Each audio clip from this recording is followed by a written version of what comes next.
Vamos para outro tipo de ação que eles estão tentando movimentar. Anistia, né?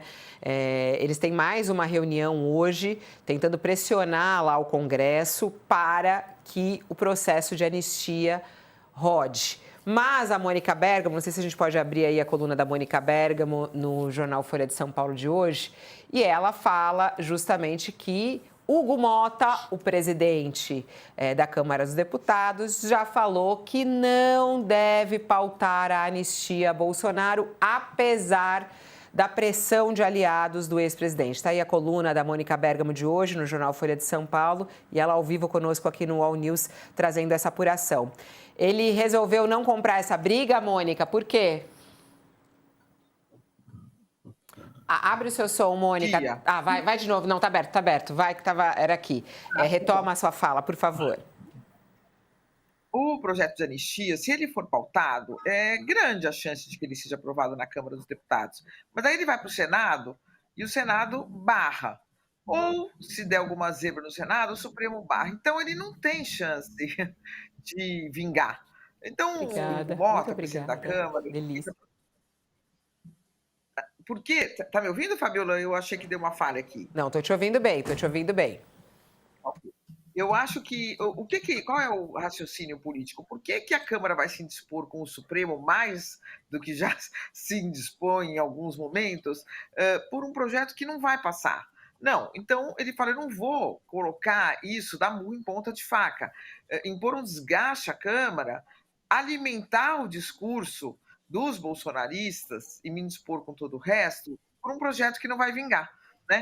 Então, ele tem apoio de outros líderes de outros partidos que não querem colocar esse projeto para votar. Então, a não ser que tenha uma reviravolta, que o PL consiga adesão de diversas outras legendas para o seu pedido, eles não vão, esse projeto não vai ser pautado. O que sim pode renascer a partir de agora é o projeto da dosimetria, que também está difícil de vingar porque não tem consenso sobre redução de penas.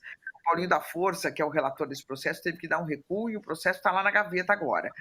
Mas o da anistia, a não ser que haja uma reviravolta essa manhã, não vai ser pautado, Fabiola.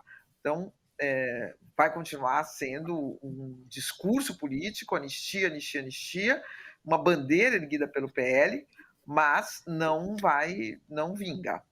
A não ser, como eu digo, que haja uma reviravolta. Ô, Mônica, só emendando, né? Aí a gente olha, a gente está falando agora sobre essa relação até do Mota com os bolsonaristas, né?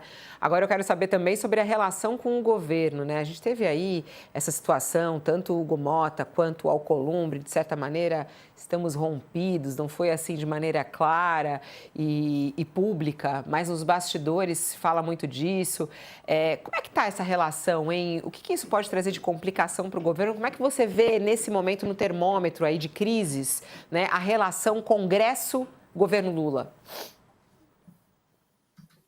Tá um momento delicado, né? Agora, essa relação do Lindbergh e Farias com o Hugo Mota, o PT mudou, né, com a liderança do Berg, né? Quando você tinha outras lideranças anteriores a ele, faziam aliança com o Arthur Lira, faziam ali acordos e eram mais próximos, mais amigos, né, dessas lideranças do Centrão. Eu ouvi até de um deputado hoje cedo, o PT era o próprio Centrão em alguns momentos.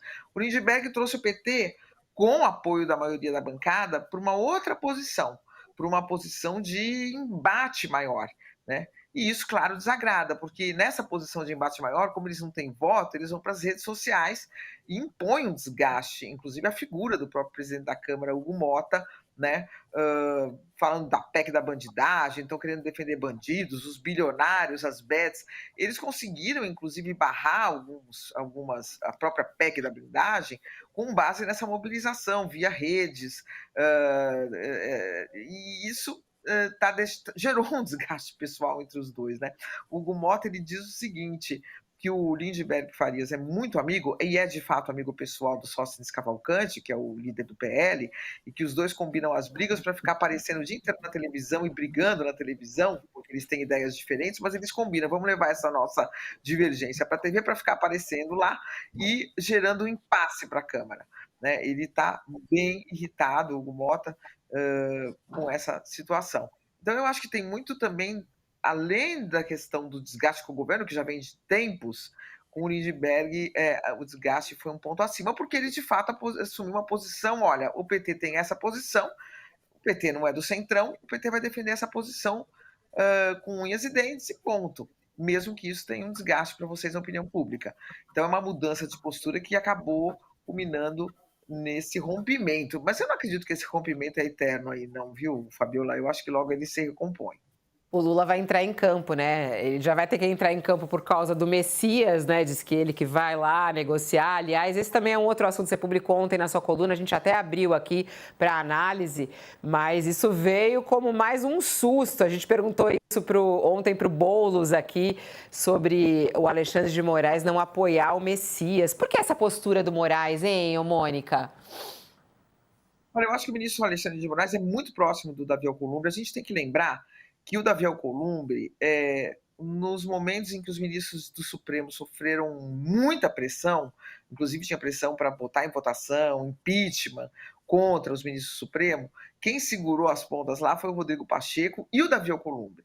Então há uma aliança da presidência do Senado com o Supremo, uma parte de ministros do Supremo Tribunal Federal para segurar ali, para montar uma barreira, né, de contenção a essas investidas contra os magistrados.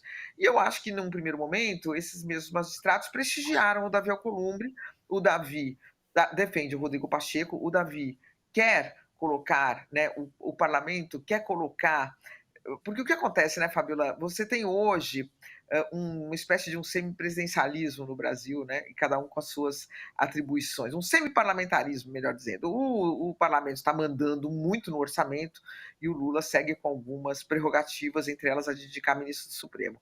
Só que o Supremo, a indicação do Lula, o Flávio Dino, foi para cima dessa atribuição do Congresso, de comandar o orçamento. Então o Congresso reage querendo colocar alguém dele lá dentro do Supremo também, para jogar esse jogo. Olha, tudo bem, esse é o jogo, eu quero colocar alguém meu aí. Mas o Lula não abriu mão da prerrogativa de ser ele a indicar. Bom, então, nesse quadro mais amplo, o que acontece? O Alexandre, sendo muito amigo do Rodrigo Pacheco e muito próximo do Davi, firmou essa aliança e está resistindo, né? Está resistindo a abrir mão, né, a aceitar, quer dizer, que a prerrogativa é do Lula, que eu vi de outros ministros. Tudo bem, fomos lá, insistimos, falamos com o Lula, era para ser o Rodrigo Pacheco, era o nosso candidato, era o candidato ao Alcolumbre, mas, de fato, a prerrogativa de escolher é do Lula. Escolhido, não tem por que os ministros ficarem fazendo carga contra o escolhido pelo Lula. Vamos agora deixar a coisa só com o Senado. Mas o Alexandre ainda estava, ou ainda está, aliado aí ao Davi Alcolumbre, que quer impor essa derrota ao governo. Eu ouvi de um ministro supremo isso, né? Até publiquei ontem, olha, o Alexandre vai voltar à razão, porque não faz sentido o Supremo ajudar a derrotar o governo nessa questão e abrir uma crise institucional, abrir uma crise que há muito não se vê entre Senado e governo, né? Então outros ministros refluíram bastante, o Alexandre até ontem pelo menos não tinha refluído. Eu perguntei, mandei mensagem para ele, para a assessoria, ele não respondeu, não quis falar sobre essa matéria, mas esse é o bastidor aí, Fabiola, o Alexandre alinhado ao Davi. Agora, as coisas vão mudando. A gente está falando aqui, Fabiola, e é muito possível que já esteja tendo diálogo entre o governo, Lula e Alcolumbre, e a coisa arrefeça e o Messias possa ter uma aprovação. Ele tem muitos aliados no Senado, não é uma guerra perdida, embora pelo posicionamento do Davi possa aparecer. O Davi já queria colocar para votar hoje o nome dele, para já derrotar, não aconteceu. Então, esse primeiro embate, já o Davi, vamos dizer, não é que perdeu, mas já não conseguiu, né, colocar para derrotar, vamos fazer rapidamente, na terça-feira vota na CCJ, leva no plenário, eu vou subir na tribuna, eu vou votar contra ele abertamente. Nada disso está acontecendo essa semana. Às vezes é Então, só as garganta, coisas... né? Às vezes é só o gargantão ali. Às vezes Bom, é só garganta, é, ou é isso, o tempo vai dizer, mas eles é. têm tempo aí para chegar a uma negociação aí para conseguir essa aprovação. Aliás, eu já ultrapassei o tempo com você que eu combinei. Eu combino com a Mônica, eu tenho que respeitar, porque agora ela é ainda mais chique. Saiu no jornal de hoje que, prestes a completar 105 anos, o jornal Folha de São Paulo muda o seu conselho editorial. E agora, no time do conselho editorial da Folha de São Paulo, está ela, Mônica Bergamo, a nossa rainha aqui do All News também. Obrigada, Mônica, por estar aqui hoje. Parabéns. Um beijo. Obrigada para todos, gente. Um beijo.